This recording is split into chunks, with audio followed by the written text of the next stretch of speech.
Olá, muito provavelmente você esteja querendo saber sobre hiperfoco. Quais são as suas características, quais são os seus detalhamentos detalhados. Enfim, você chegou no lugar certo. Bem-vindo ao canal do Autismo Pensante. Eu sou o Ricardo e eu sou autista. E no vídeo de hoje a gente vai falar um pouco sobre hiperfoco. A gente vai abordar algumas coisas sobre o hiperfoco e espero que vocês aprendam com isso, né? Sobre hiperfoco. Então, já que você provavelmente gostou do tema do vídeo de hoje, não se esqueça de apertar no botão de gostei para mostrar que gostou e também não se esqueça de se inscrever no canal do Autismo Pensante para você acompanhar as próximas atualizações.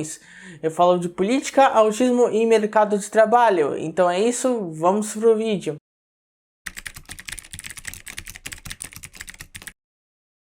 Para começar, eu vou contextualizar bem rápido para colocar todo mundo no mesmo nível de conhecimento sobre o que é o autismo. O autismo é uma deficiência psicossocial, que é uma deficiência relacionada à socialização que tem algumas características, como por exemplo a ecolalia, que é a repetição de frases, sons ou expressões que a pessoa ouviu há muito tempo atrás ou acabou de ouvir, a questão da socialização deficitária, a hiper ou hipossensibilidade, que tem relação com a sensibilidade dos sentidos do corpo, e também a questão do hiperfoco, que a gente vai abordar com mais detalhes no vídeo de hoje. Agora, o que é o hiperfoco, né? O hiperfoco é um foco muito restrito a um tipo de assunto específico. No universo médico, o hiperfoco também é chamado de interesse restrito, mas é a mesma coisa no final, que é um interesse muito restrito a um determinado assunto ou objeto. Para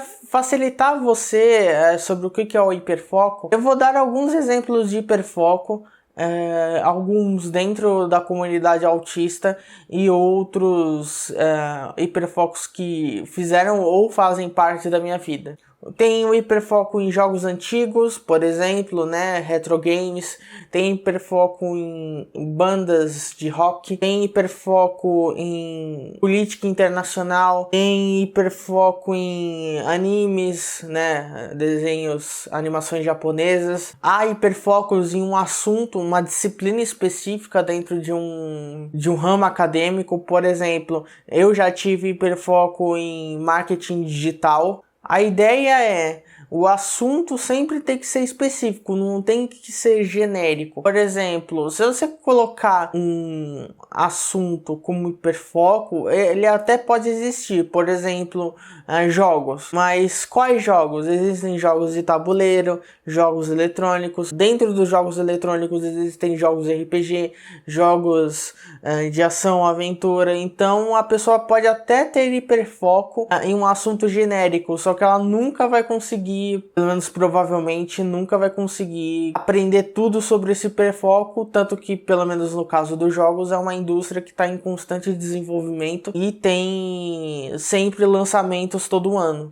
Uma coisa também que muita gente acaba achando que não, mas o hiperfoco ele pode ser mudado conforme a vida. Por exemplo, uma pessoa tem hiperfoco em jogos antigos, como eu tive. Eu posso deixar de ter hiperfoco nesse assunto e passar a ter hiperfoco em outro assunto específico. Ou mesmo deixar de ter o hiperfoco e ficar um certo tempo sem hiperfoco até desenvolver um outro. E uma outra questão, o hiperfoco ele não quer dizer que a pessoa pode ter um interesse restrito só naquele tema, ou seja, a pessoa só vai aprender sobre aquilo. Ela pode aprender assuntos relacionados, mas que necessariamente tenham que estar atrelados ao hiperfoco. Existem 3 tipos de pessoas que conseguem desenvolver um hiperfoco.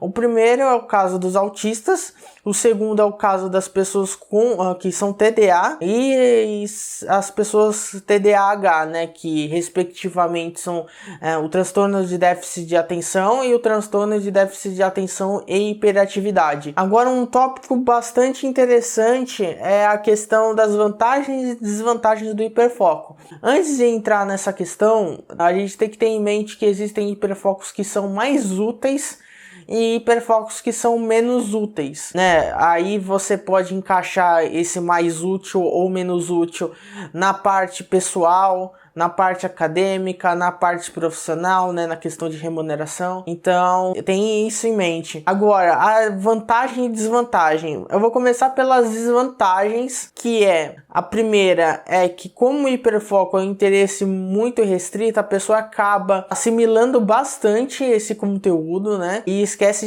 de fazer atividades que basicamente são obrigatórias. Por exemplo, escovar os dentes, ir ao banheiro, tomar banho, comer, por exemplo, isso acaba prejudicando. Outra desvantagem é caso você esteja trabalhando com algo que não tenha relação direta, na verdade que não tenha nenhuma relação com o seu hiperfoco, isso vai acabar prejudicando um pouco, pelo menos minimamente, o trabalho do autista. Outra desvantagem do hiperfoco é quando você, por exemplo, numa situação social, né, que autista socializa também, o autista tá falando muito sobre o seu hiperfoco e não necessariamente isso é compartilhado, esse interesse, né, compartilhado pelas outras pessoas. De repente as outras pessoas querem só conversar sobre assuntos um pouco mais banais, ao invés de um hiperfoco em política institucional, por exemplo. E mesmo se for um assunto, por exemplo, que eu dei de bandas de rock, não necessariamente todo mundo vai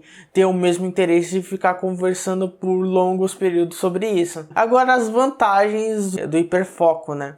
A primeira vantagem é justamente a questão de você ser uma espécie de especialista, entre aspas, né, no assunto.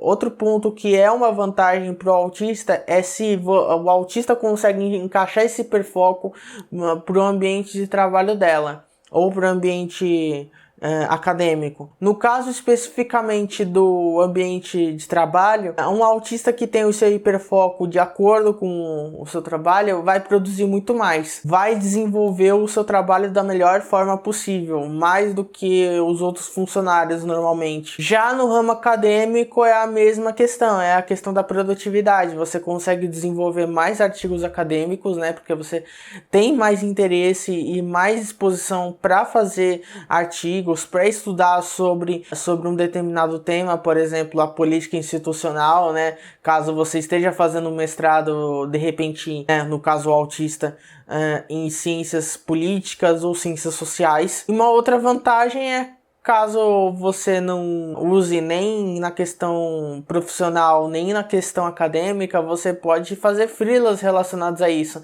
Não exatamente freelas no modo convencional, né? Que você é contratado por uma pessoa para fazer um determinado trabalho. Não, é justamente produção de conteúdo. Existe uma possibilidade de você ganhar algum retorno, não necessariamente financeiro, com relação ao seu hiperfoco, produzindo conteúdo para a internet. Agora, muitas pessoas confundem, né, a relação do vício, né, como se fosse hiperfoco. O vício não é hiperfoco porque o vício não tem relação necessariamente com a questão do conhecimento. O hiperfoco é o conhecimento em si, é a pessoa aprender tudo sobre um determinado assunto, e o vício não envolve isso. O vício, por exemplo, pode ser por bebidas alcoólicas, pode ser vício em chocolate, pode ser vício em jogos eletrônicos online, por exemplo, e não necessariamente a pessoa que é viciada em chocolate ela vai saber tudo sobre chocolate necessariamente. E por último, mas não menos importante, a diferenciação entre interesse e hiperfoco. Como eu falei anteriormente, o hiperfoco é um interesse restrito, né, um interesse muito acentuado em um determinado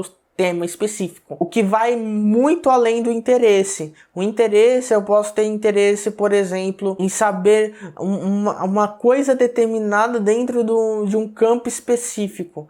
Por exemplo, eu preciso saber como fazer imposto de renda. Aí eu aprendo sobre imposto de renda e acabo por ali. Esse é o interesse. Já uma pessoa hiperfocada, ela não vai querer saber só sobre imposto de renda, como fazer.